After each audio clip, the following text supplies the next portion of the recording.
Эмне үчүн айрым адамдар 60 жашында 40-дагыдай көрүнөт.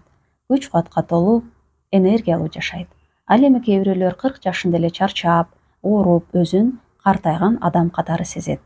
Бул суроонун жообу көпчүлүк ойлогондой генде же ийгиликте гана эмес. Негизги себеп адамдын ички программасында жана өзүн кандай кабыл алгандыгында. Бул жерде негизги программа карылык. Бул табигый процесс эле эмес, бул адам өзүн өзү иштеткен ички сценарий. Адам күн сайын өзү жөнүндө кандай ойлосо, организм ошого жараша жооп берет. Эгер адам дайым мен карып баратам, күчүм азайды, мурункудай эмесмин деп ойлоно берсе, бул ой акырындап чындыкка айланып баштайт. Себеби дене ички дүйнөнүн күзгүсү. Эгер адамдын жашоосунда максаты, алдыга койгон пландары болсо, дене да ошол энергияга ылайык өзүн сактап жашайт. Ал эми жашоого болгон кызыгуу өчсө, адам өзүн өзү болду, бүттү деп чечим чыгарса, дене да жайлап энергиясы өчө баштайт. Бул жерде эки башка жаш жөнүндө айтылат. Календардык курак бул жөн гана сан.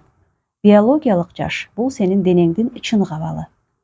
Кээде 70 жаштагы адам 45 жаштагыдай энергиялуу болот. Ал эми 35 жаштагы адам 60 жаштагыдай чарчап, алсырап калат. Айырма жашоого болгон мамиле жана ички абалда. Ошондой эле коомдо карылык программасын күчөтүп турган көп көз караштар бар.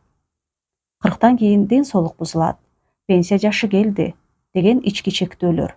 Жаш өткөн сайын оорулар сөзсүз келет деген ишенимдер. Сырткы келбет үчүн ашыкча күрөшүү. Булардын баары адамга сен картаюуга милдеттүүсүң деген маалыматты берет.